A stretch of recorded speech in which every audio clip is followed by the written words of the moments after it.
يا مساء الورد والفل ياسمين على حبايب قلبي.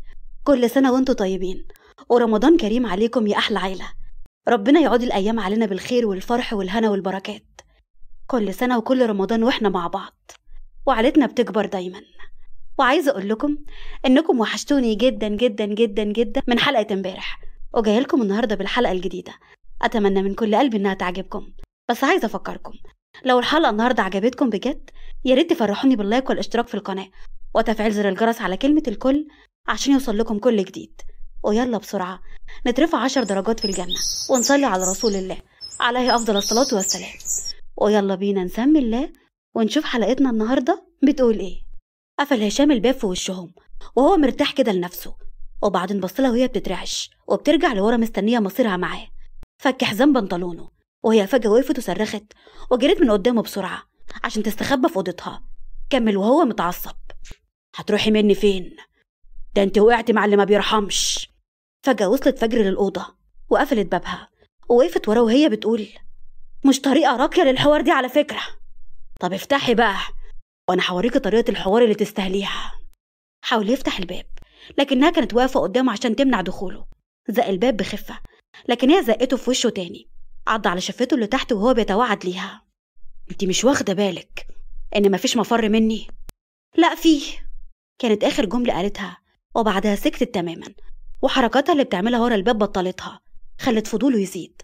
راح فتح الباب بسهولة، ما لقاهاش وراه، ما قدرش يمنع نفسه وبدأ يلف في الأوضة عشان يدور عليها.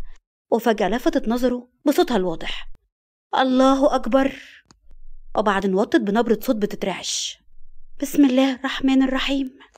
وقف متجمد مكانه بيتراقبها وهي مغطية جسمها كله من راسها لحد رجليها بمفرش السرير وبتصلي. الهدوء دخل قلبه شوية بشوية، وبعدين تمتم كام مرة: استغفر الله العظيم من كل ذنب عظيم. فضل يراقبها بعينه اللي بات بتنور، وبعدين بدأ يتحرك بخطوات هادية على قد نبرة صوتها، وقعد على طرف السرير وقال لها: القبلة غلط على فكرة. وسعت عينيها اللي كانت رايحة لتحت بتلف يمين وشمال بوش ثابت، وبعدين رفعت صوتها تاني وقالت: الله أكبر. فضل يراقبها بإعجاب، خلاه ينسى كل اللي كان عايشه قبل كده. حس بشعور غريب إنه يقوم يتوضى ويصلي معاها وإنه يأمها. لحظة حس قلبه مليان شكر لربنا، ما كانش عارف هو بيشكر على إيه، بس كان حاسس إنه لازم يقولها. عاش تجربة مختلفة مع مصادفات القدر خلته يبقى شخص تاني. ما كانش فاكر قد إيه مر من الوقت، ما كانش راجل بينجذب لأي بنت. بس إيه اللي حصل لمبادئه المرة دي؟ ما تنجزي يا أختي، مش تراويح هي. حست برعشة في جسمها وهي بتسلم عشان تخلص صلاتها يمين وبعدين شمال، وبعدها رفعت عينيها ببطء وقالت: هو أنت عاوز إيه؟ قاوم جيوشه بصعوبة، وبعدين شاور لها بكفه عشان تقف وتقعد جنبه. نفذت أوامره ولسه الخوف ماسك قلبها شوية بشوية. قال لها بلطف: انت شايفة مستقبلي بيضيع قدامك وفي ايدك الحل، وبتخبيه وبتألفي كذبة كمان. اتحررت من ملايتها واتحركت معاها خصلات شعرها اللي حس بانها اتلفت على رقبته. ما هو مش معقول يعني اكون هربانة من جوازة واجي هنا عشان اتجوز. لا ضيعوا مستقبل احسن. بجد مبهور بذكائك. تمام، حوارنا ده بقى هيتفض امتى عشان اكون عاملة حسابي؟ حوار ايه؟ تطلقني عشان حاسة في حمل على قلبي خانقني وانا مكتوب على اسمك وكده. عجز لسانه عن اهانتها باي لفظ، عن كسر غرورها. كل اللي عمله اخد حزامه الجلدي مرة تانية. تصدقي انت الذوق مش نافع معاكي، طبقتلك وارتاح منك. هربت من قدامه علشان تستخبى من ناره اللي بتولع بكلمة منها في الحمام اللي جوه الأوضة. هو انت ليه محسساني ان هموت واتجوزك مثلا؟ ولا فرحان بنسبك اللي يشرف؟ بالعكس يا روح خالتك، ده انا عشان اطلع من مصيبة واحدة بجوازك ده وقعت في مصايب ملهاش اخر. لسه بترجع لورا لحد ما رفعت رجليها عشان تدخل في البانيو وهي بتقول: ده بدل ما تشكرني اني فكيت لك عقدتك وحسنت صورتك قدام الناس. المرة دي رمت في حلقه جمرة خليته يتصرف من غير ما يحس. مسك بإيده علبة البلاستيك بتاعة الصابون ورماها فيها. اتحرك من غير ما يحس. صرخت بصوتها وفضلت تشهق بشدة كأنها كانت هتخطف الأكسجين من المكان كله. هي كمان صحت من صدمتها على كارثة حصارها. مسك ايديها اللي كانت بتحاول تمنعه بمهارة وهدى نفسه وهو بيشوف ملامح وشها اللي الورد كان بيطلع منها، وحضوره كان قوي. لدرجة إنها ما قدرتش إنها تقاومه، فاستسلمت ليه من غير ما تحس بأي حاجة غير قلبها اللي كان بيرقص جواها.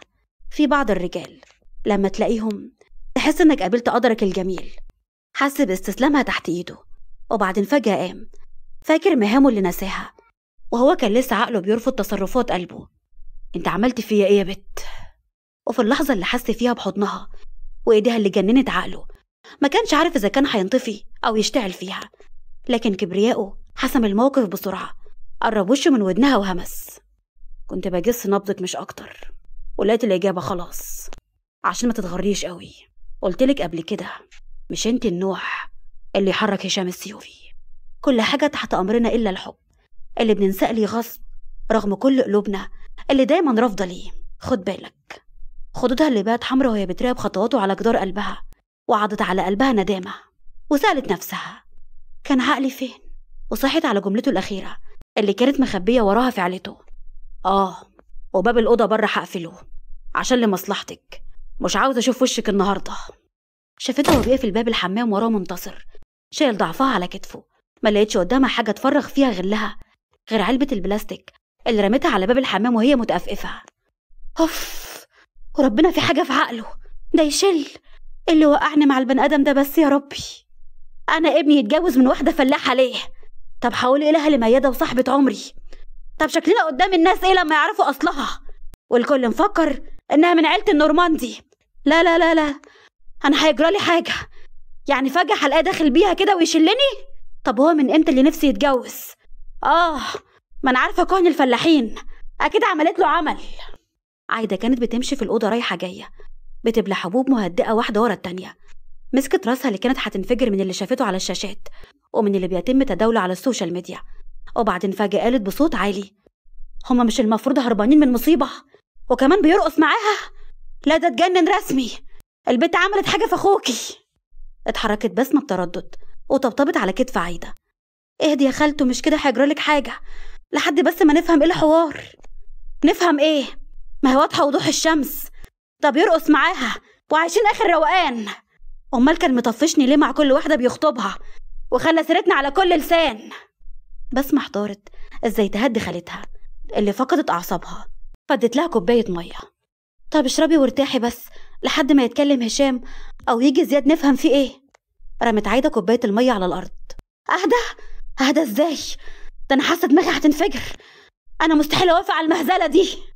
أخيرا نطقت رهف بعد ما شافت فيديو أخوها فقالت: اللي مجنني إن مكتوب كتابة على البلطجي اللي هربت منه. طب ازاي هشام اتجوزها؟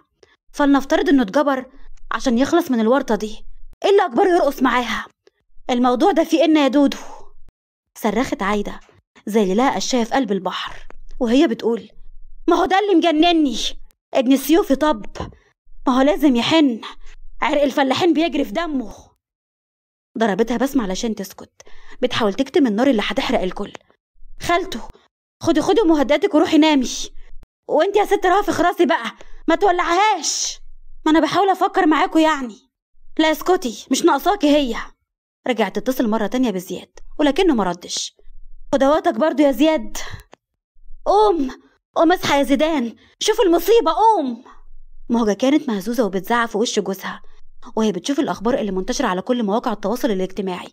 بقت هي حديثهم، بقت أشهر من نجوم هوليود، وبقى الراضي هشام السيوفي جوز البنت اللي كل الناس بيتمنوها. زي ما الأخبار بتضخم الصورة، اتفزع زيدان من نومه. جرايا بالتل، انت لسه هتسأل؟ قوم شوف الهانم هببت ايه. أخد الموبايل من ايديها وهو بيشوف الفيديو وبقى الأخبار المنتشرة وتحول لكتلة نار مليانة غضب. رمى الموبايل بعشوائية، طبطبت موجة على كتفه وقالت: استهدى بالله يا اخويا، ما تعملش في نفسك كده. مشاعره هاجت وانطلق الغضب اللي كان مدفون جواه، زقها لورا وظهرها اتخبط في الجمود وقال وهو بيصرخ بصوت زي الرعد: انتوا يا غفر الغبرة. جريت موجة وقفت: فهمني بس، كله هيتحل. اكتم انتي ما فهماش حاجة، بنت المحروج لعبت بالكورة. حكتلك، ايوه حكتلها يا مهجة، وحكتل ولد السيوفي وهتبقى مجزرة. طلع من الأوضة وقفل وراه الباب بقوة لدرجة إنه كان هيقع رغم فرحتها جواها. طيب يا زيدان، أنا وراك والزمن طويل. يا اتش، كل حاجة هتحتاجها هتلاقيها في الشنطة اللي قدام الباب، أخوك صايع برضه ويفهم في الحاجات دي. عجلات عربية زياد كانت بتخبط في الطريق الصحراوي وهو متجه للقاهرة، وكان بيضحك مع أخوه بيهزر. أنا مش عاوز غير سجاير. سجاير هتلاقي عندك، ولو عايز فياجرا كمان برقبتي. أنا كزياد مستنيك تبهرني، ما تخلينيش أتغاب عليك. ما تظلمنيش، أنا كنت بس عاوز أعرف هو إيه الحوار، مزاج ولا مجرد مصلحة؟ عشان أنا من ساعة ما شفتك وشفت في عينك نظرة كده ما تطمنش. انت أصلا عيل ما تربتش. وبعدين قفل التليفون في وشه. عيل ما فيش حاجة في دماغه غير مجاله، وماشي طباع على كل تاء مربوطة يقابلها. ربنا يهديك يا زفت.